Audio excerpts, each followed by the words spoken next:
Alright, what up, folks? This is Travis. We're finally starting a run of the infamous One Gun Fun. For anyone who doesn't know what One Gun Fun is, it's beating Bioshock 1 on the hardest difficulty using only plasmids and the pistol. You can use the wrench only if you're absolutely out of ammo or to crack open med vendors. It's not easy. They told me, son, you're special. You were born to do great things. You know what? They were right. Oh no, something happens and our plane goes down in the middle of the ocean, but Jack survives. What a terrible coincidence. Yeah.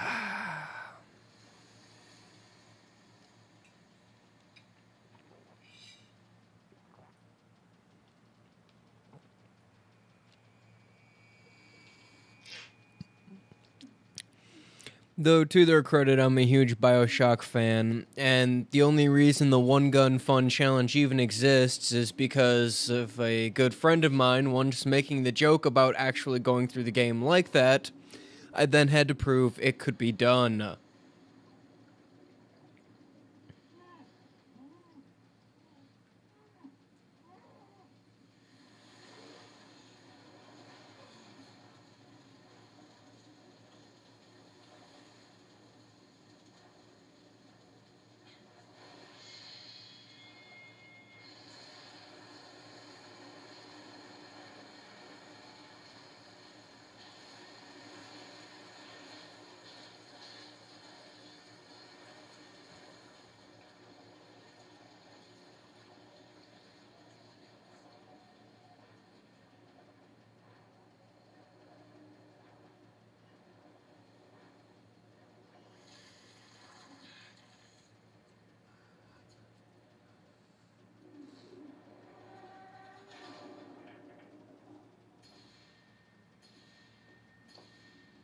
I hate fucking doing this in the dark, can't see shit.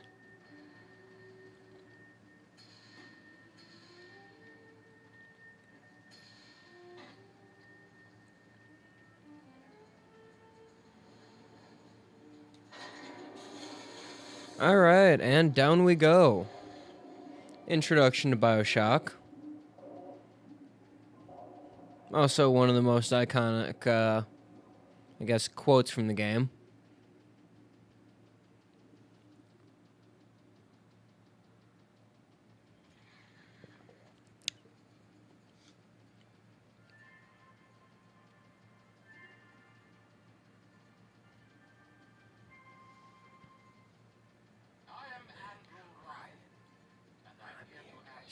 Question.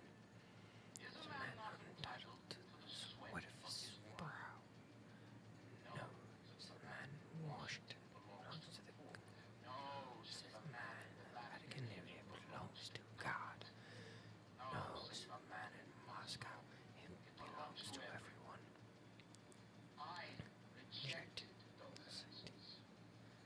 Instead, I chose something different. I chose the impossible. I chose rapture.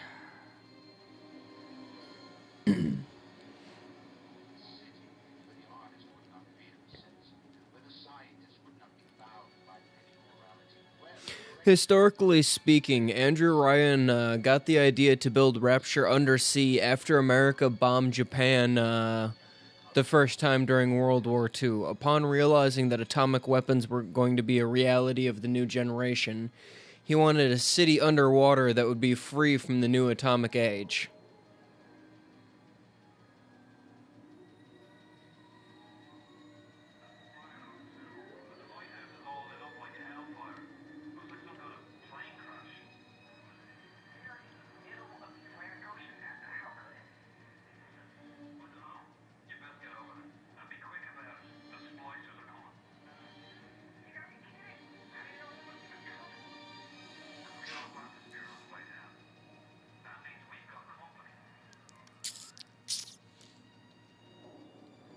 Originally speaking, had Rapture not gone to hell, the city was designed to grow underwater from the materials they were harvesting from the earth down there. Given 20, 30 years of proper growth, it probably would have measured, about 25 miles square and actually emerged from the water. It would have been that tall. Don't hurt me.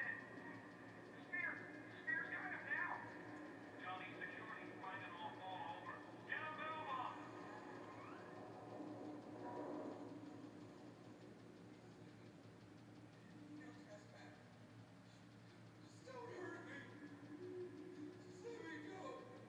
You my gun.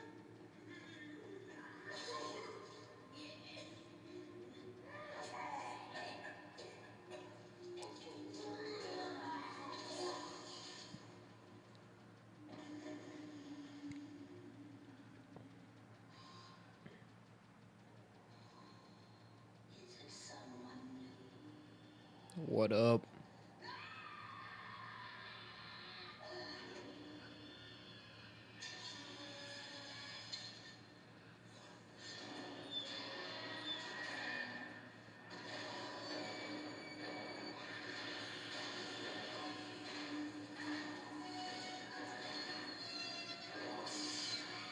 Clang, clang, bangity bang.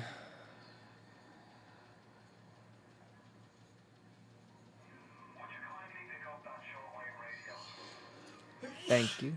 Gesundheit. That was Lynette in the background, folks.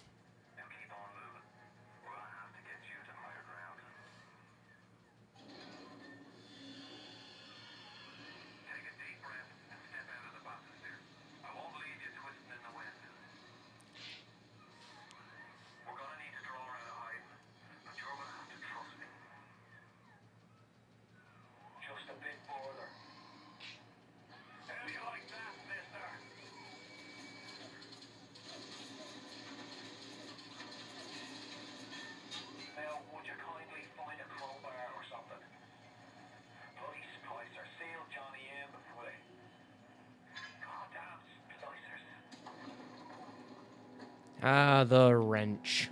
Don't fucking touch me.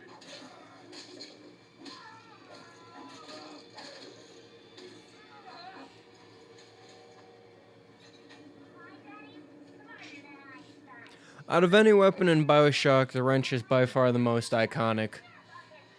And I think part of that comes from the fact that the melee weapon is the wrench, and I think part of it simply comes from the situation where they give it to you.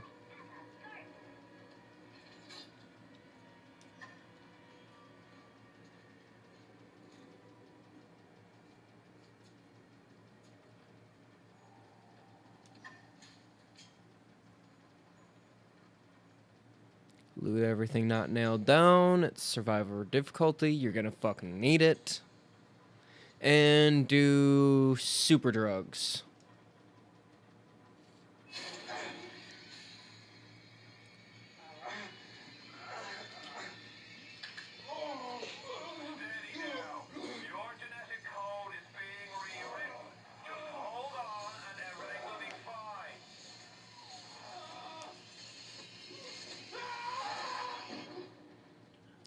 Thump. That was the exact opposite of what you would have told to do. I'm okay. This little fish looks like he just had his cherry popped. Wonder if he's still got some Adam on.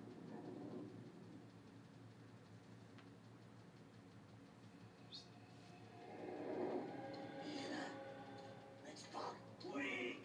You're a weak shopper. This little fish ain't worth telling him with nothing that yellow always has been. No better off with your little daddy, little fish. See you floating.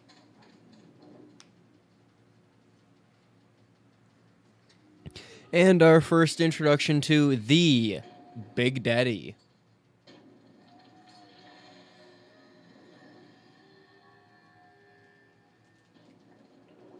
Look, Mr. Bubbles, it's an angel.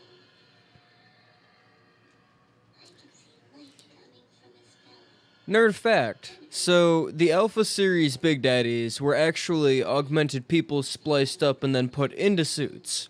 Whereas the Beta Series Big Daddies, which are what you encounter in Bioshock 1 and 2, much like Mr. Bubbles here, are basically humans jammed into suits that are so spliced up that they're not even human anymore. They're just cyborgs.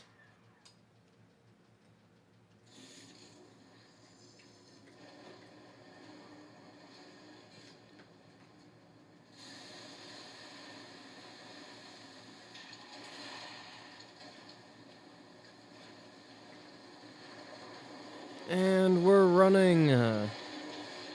Running.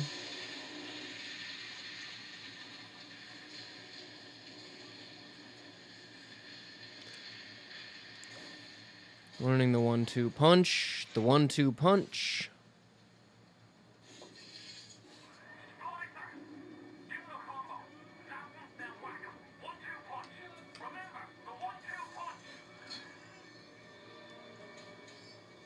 And the 1-2 punch.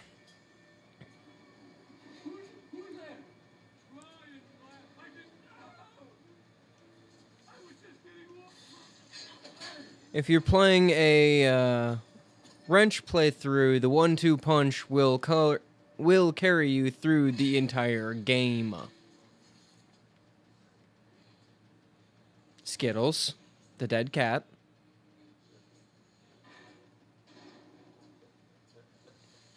You'll understand the joke later, folks.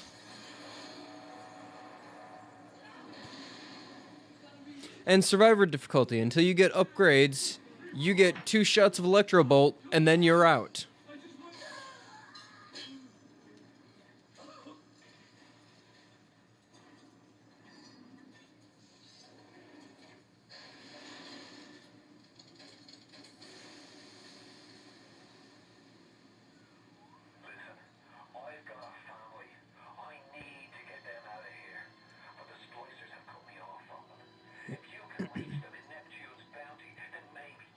Now, there's a scene here where a guy is pounding on a door that he can't get into, and you're on a train ride where you can't interact with him. This scene is an homage to the original Half-Life game, where on your tram ride into Black Mesa, you watch a scientist who is locked out bang on a door that you can't interact with.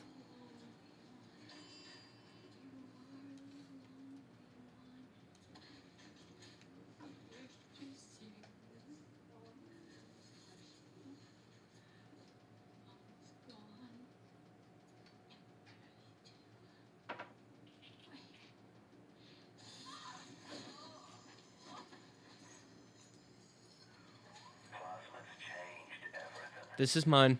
They destroyed our bodies, our minds. We couldn't handle it. Best friends butchering one another. Babies strangled in cribs. The whole city went to hell. Atlas, you're throwing my concentration off, buddy. Here, kitty, kitty, kitty. Charlie, where you going? No. Alright. Charlie! What are you doing? Come on.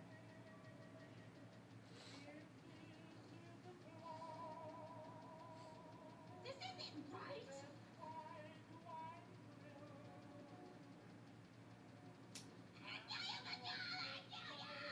Shit. She went back into the room. Oh! Made a new friend.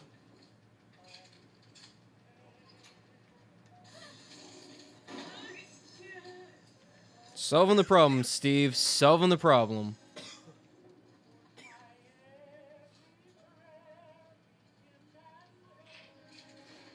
Conveniently enough, put me back at a full clip.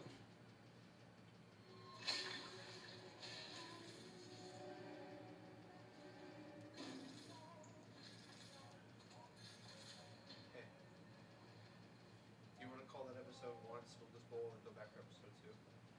Let me get to the pause and then we'll call it episode 1.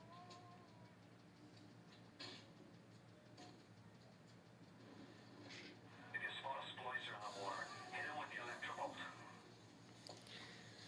And the toaster in the bathtub, that one's going to become a standard.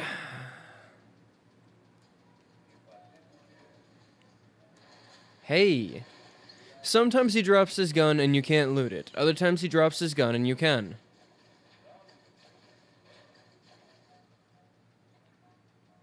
Once I leave this area, I'll never be able to come back, so a lot of this extra shit is just that.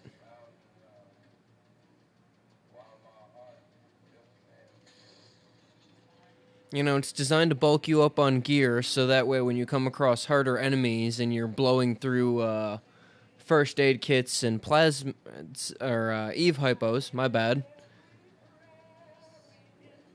Did I ever loot him?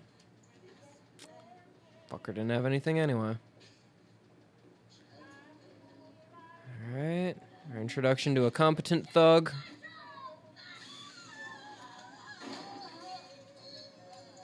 Still no match for the revolver. There are very few things in this game that are a match for the handgun in a fist fight. The Big Daddy is one of them.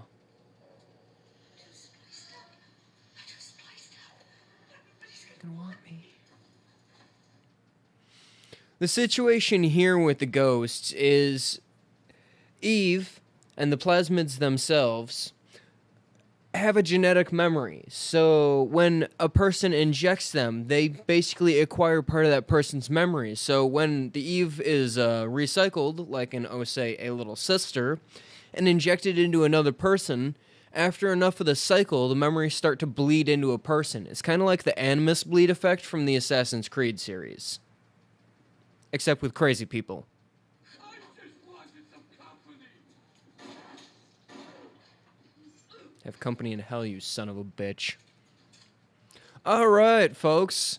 Well, this is the break here where they introduce us to the real Big Daddy Little Sister situation, and this is the end of episode 1. Get ready to see more wacky shenanigans in episode 2.